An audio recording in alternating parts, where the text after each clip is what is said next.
You're listening to the Silver Phoenix Happy Hour with Blaze and Ken. And now, Blaze and Ken. Hey everybody, welcome to the Silver Phoenix Happy Hour. I'm Blaze and there's Ken. Hi Ken. How are you? How's it going, Blaze? It's going well, thank you. It's going really well. I have a nice drink in my hand. It's a beautiful day. And hey, happy belated birthday to you, bud. Oh, well, thank you. You're welcome. You're welcome. It's funny because I never forget your birthday because it's also my mom's birthday. So happy birthday to my mom as well out there.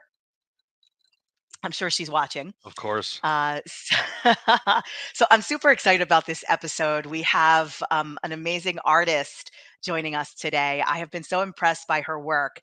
But her name's Jessica. I call her Jessie Jones, and she'll be joining us in a little bit. But I thought first we could do a little beachcombing because it's a perfect tie-in to some art. So let's roll that clip now. If a picture paints 1,000 words, then why can't I paint you? On today's episode of Beachcombing with Blaze, I'm sharing some of my favorite marine themed art from my recent travel adventures. These include murals, paintings, and a couple sculptures from incredible places like the Bahamas, Mexico, Florida, California, New York, and New Jersey.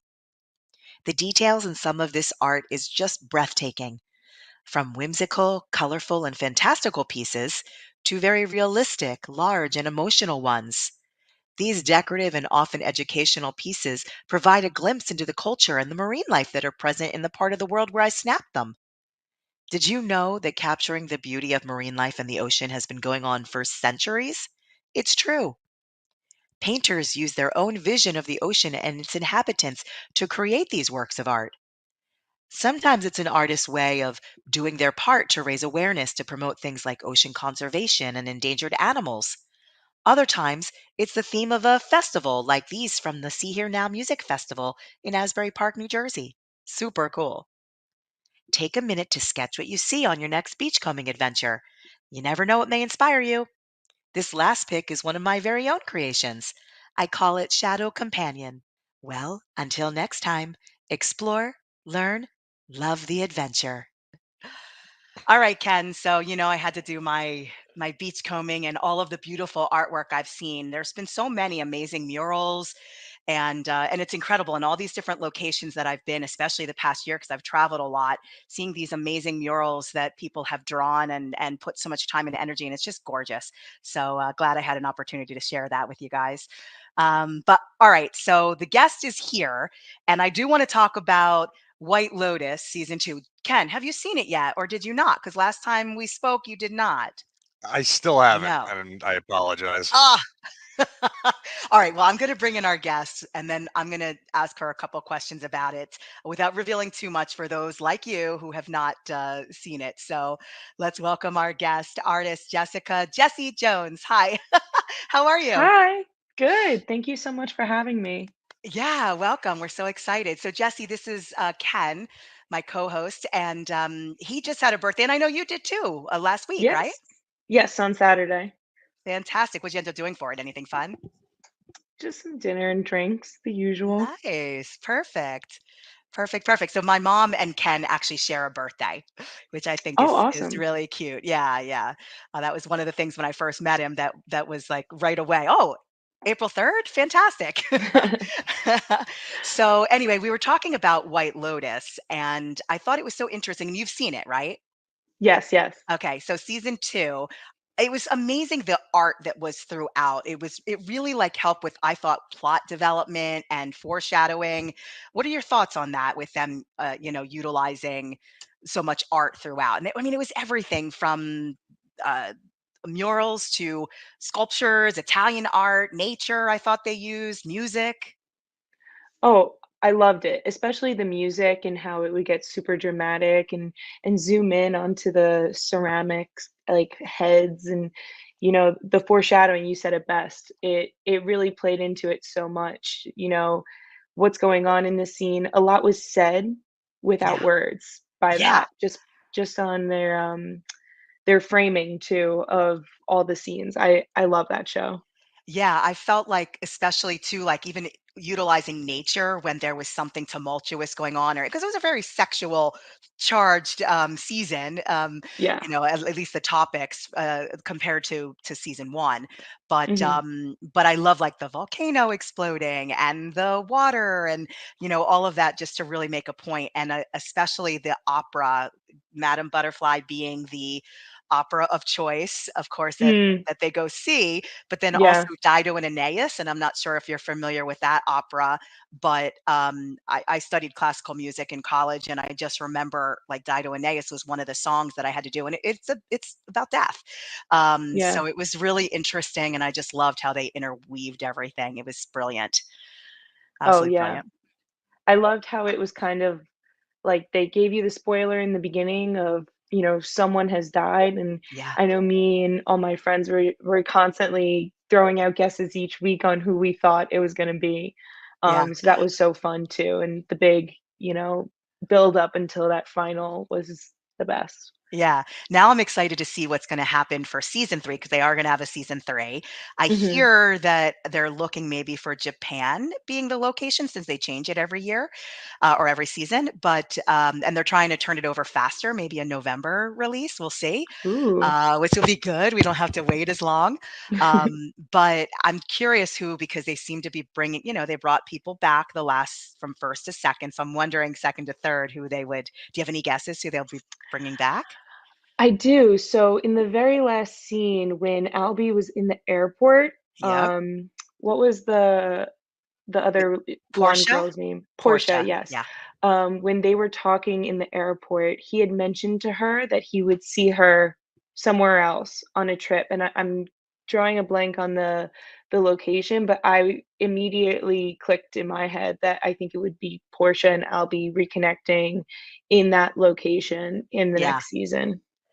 Yeah, I hope so. I mean, without giving much away, but I hope there's some, oh, how do I say it without giving anything away? I hope there's some resolution to, Mm, the main death, at least, that we find out, exactly, 'cause there's a lot of questions that were left unanswered, so I'm definitely yeah, looking forward to it. But let's definitely. get right into, you and your art. So, first of all, I'm gonna put up, a picture and add it to our stream here of you, and you do a lot of billboards, right? And I murals and do. things like that. So tell me about the process of that. It's so cool. Yeah, so I am a part of a company, hand painted commercial advertisements. So any name you've probably did at some point throughout the company's existence. I'm still relatively new. I've only been there for a little over a year now, um, but this process could not happen without the team that we have. It's truly amazing. We have, a sales team that sells our product to clients. We have a real estate team that helps find the walls that we paint on. We have a pre-production team that basically works in our shop, and they go through this process that we call pouncing. It's actually the same way that Michelangelo painted the Sistine Chapel, Amazing. put the artwork on the ceiling. And so you have a piece of paper and a electronic wand, and it basically zaps the paper, burning behind little tiny holes in the paper. Hmm. And then we take a bag filled with charcoal, like a cloth filled with charcoal dust, and we rub that against the paper, and it transfers through those tiny holes and leaves lines on the walls. So I think that's like the number one question that we get is like, how do we get the stencil up on the wall for us to paint from? Yeah. And that is how it's done. It's crazy to kind of learn all of those steps and the process. But once we transfer it, we then pencil it in on the wall and then we paint. Um, and our pre-production team is also great about breaking down the artwork in what we like to call a roadmap. And so they have this like amazing understanding of, anatomy, how to break down a face, and, you know, just how to really make it so that when we're seeing it on such a large scale, really up close, it makes it easier for us to put the right color and value where it belongs. Um, and basically, the company has different levels of artists, from apprentice to painter, to foreman to advanced painter to expert. And so you kind of have this trajectory that you're working your way up to Mm, throughout the years. And we have more of the advanced painters mix all of the paint for the jobs.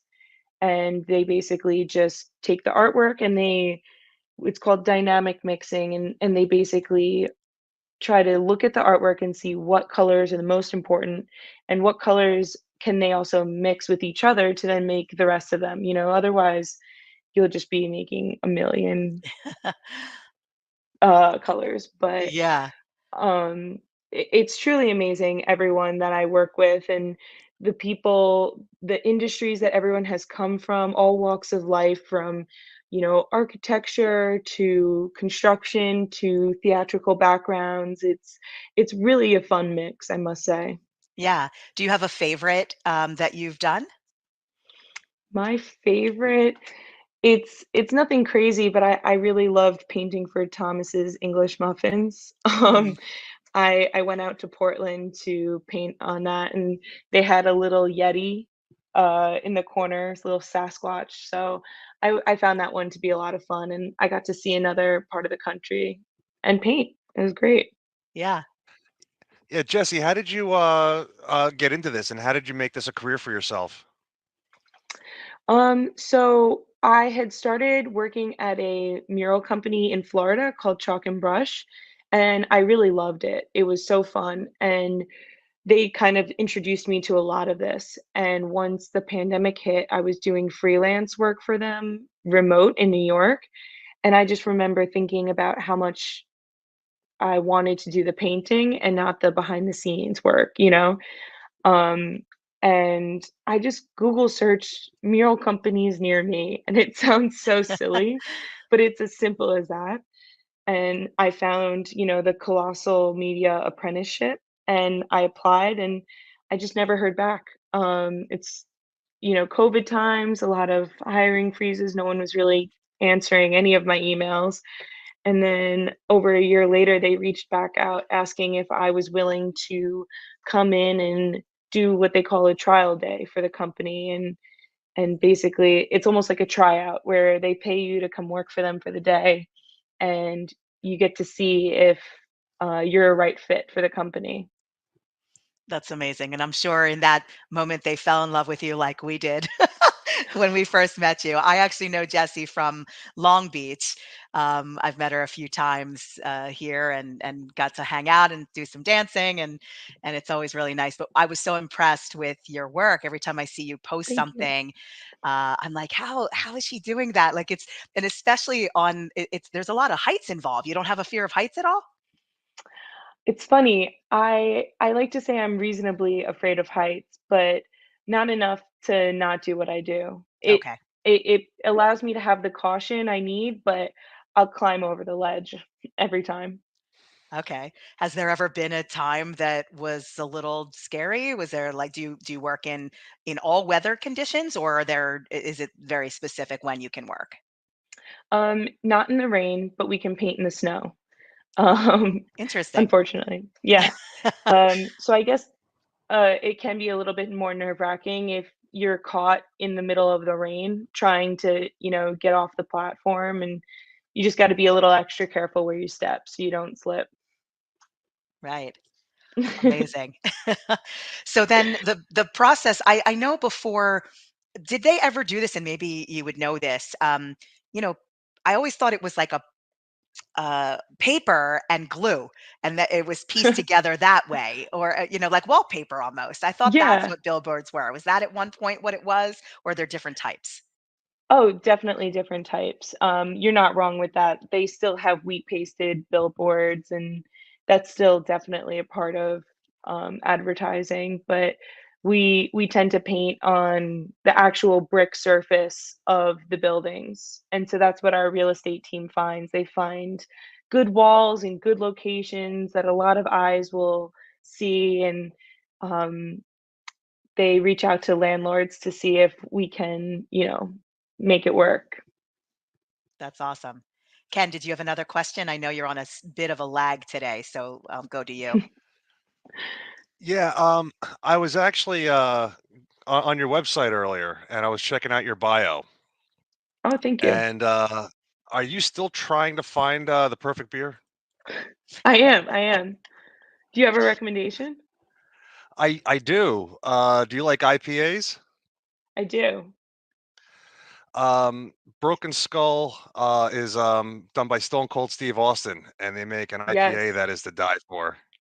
I do love that one, and I actually got to go out to the brewery in El Segundo. I loved it. Are you That a wrestling that's fan, awesome. Jesse? No, I'm not, and I didn't make that connection until I was there, honestly. So then beyond, what you do for a living, also what inspires you, for other art that you create? What do you pull your inspiration from? Is it a what or a who? Or it varies?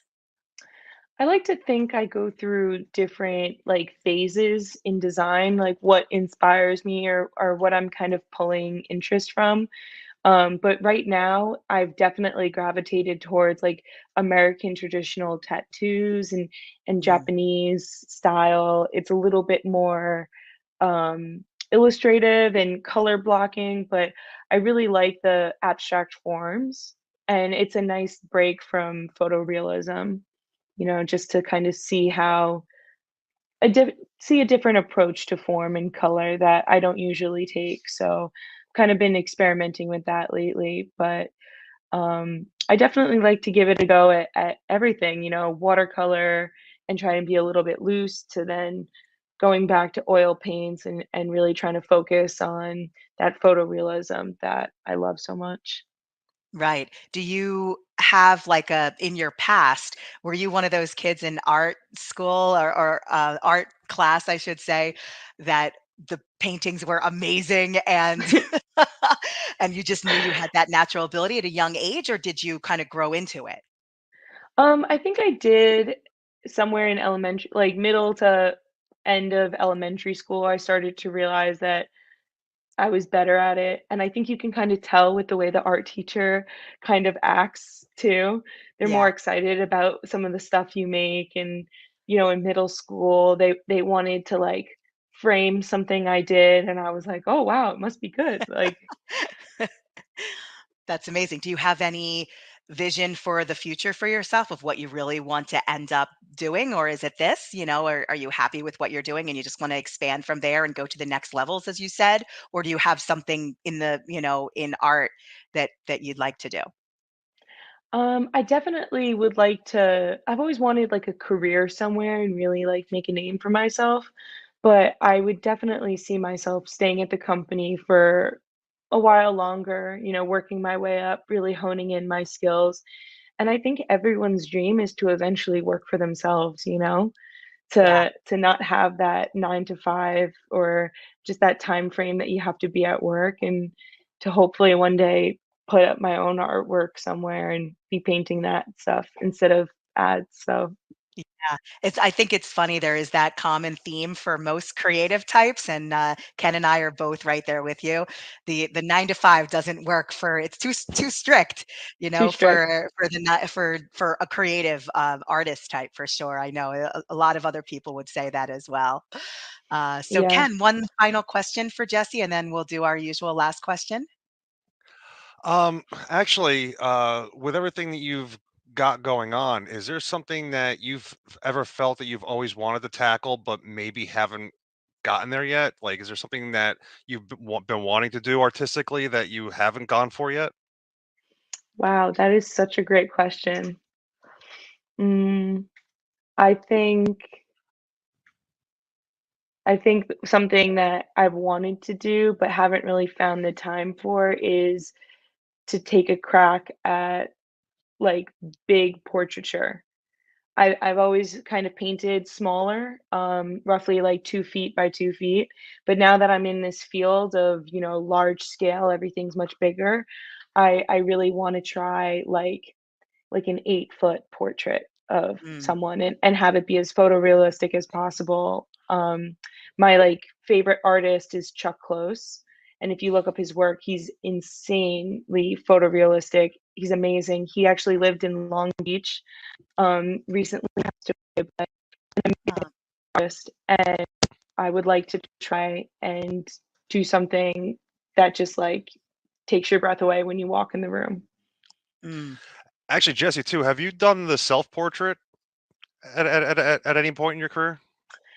I have, and I'm not gonna lie, I kind of hated it. I It's I think that difficult. could be a good thing to revisit as well. But I hate selfies. I hate pictures, so Yeah. it's also a tough one for me.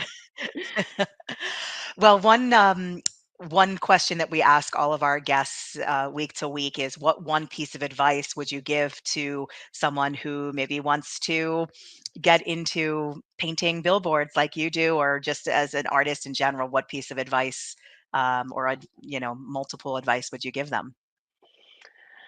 Um, I think my advice would be to give it a try.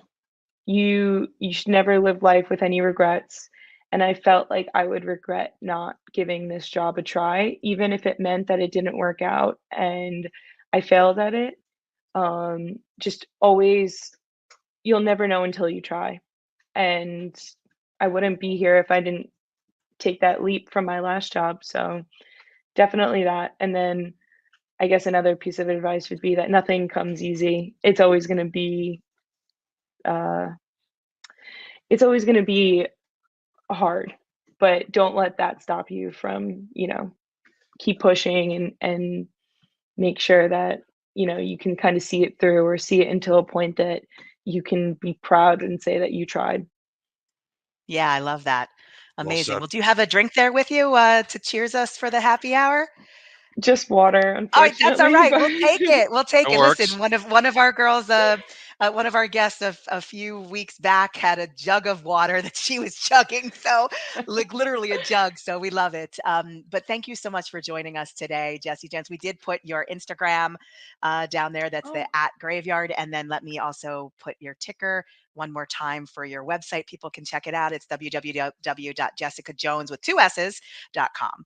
And we wish you the best. And please come back, in the future too, when you're off on your next adventure. We'd love to have you. So thank you so much for having me. It's been so great talking to you guys.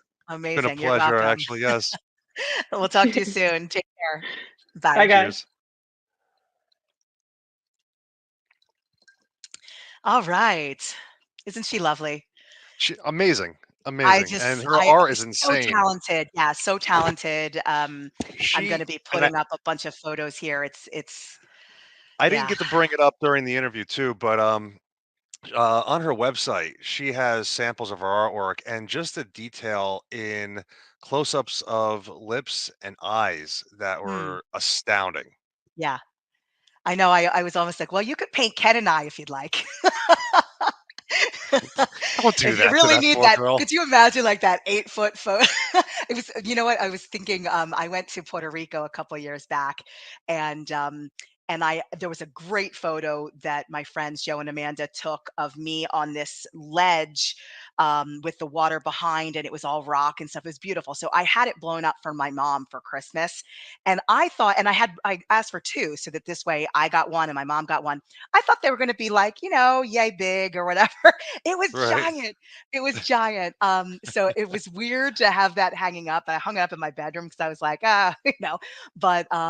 but yeah, it was really funny to see like that. And that was still me very small, but it was still like a giant photo. Oh my God. So yeah, it was comical. But I think it's actually time to move on. So once again, you saw that we have Jessie's Instagram there and her website. So I am Yes. deleting those right now. All right, so I think it's time that we move on to in the kitchen with Miss Nicole. So let's Yes. let's see what Nicole has going on. Let's Hey, do that. Ken and Blaze. I know we're talking about billboards and artistry today. And you know what it got me thinking of? All of the billboards that are on our different packages of food. Seriously, front of packaging labels, meaning claims that are on foods in the front, have gotten so out of control. It's really, really ridiculous. So here's a little bit of a reminder. If better nutrition is your goal, then where do you need to be looking on a package of food? Yep, flip that bad boy over and take a look at the nutrition facts panel. Take a look at the actual ingredients. Front of label claims don't really tell us a whole lot. Let me run through a couple of examples that really kind of grind my gears. One is that butterfly that says non-GMO project verified. First of all, there are 10 GMO crops in our food system as a whole, and some of them aren't even in our food as humans. So when you see something like a non-GMO verified can of tuna or tomato, or this one really gets me, it's not even a food, cat litter, it's really quite meaningless. So there's one you can skip. How about no hormones in something like poultry? Well, that's been banned for something like 60 years. How about the grass-fed claim on beef? All beef is grass-fed. The difference is in the finish. So really, I could go on. And then there are these other like morality-based marketing claims or brand names, right? Things that imply that this food is better or less evil or not full of junk, when really, once again, if we go and flip over the package and compare it to another that maybe doesn't have those claims, we see that nutritionally and ingredient wise, they're not really that different. So again, don't go for all of those screaming billboards that are coming at you on the fronts of packages in the supermarket. Flip it over, take a look at ingredients, take a look at the nutrition facts panel, and kind of be on your way with peace and probably save a little bit of money in the process. Ken and Blaze, always a pleasure. Back to you both in the studio. All right. Smart lady. Smart lady. Said so many things that I was like, yep, yep. I've always worried about stuff like that in the past too. Like, you assume a lot of stuff, is healthy until you flip the back of that package over, and some of Right. it kind of hit you right in the face. And I'm really glad that she actually helped bring that to our attention this week. Yeah, definitely.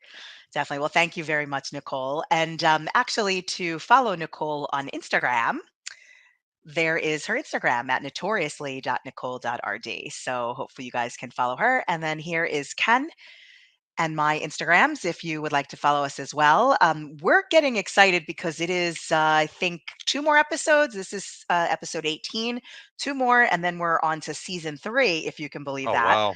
Already? Yeah, I'm dumbfounded that we're already up to season 3. We've had so much fun though, Yeah, and just looking forward to more and more. So, but I think that's going to do it for us today. So, thank you again to our guest Jesse Jones, Jessica Jesse Jones, and it to you, was my so hard. friend.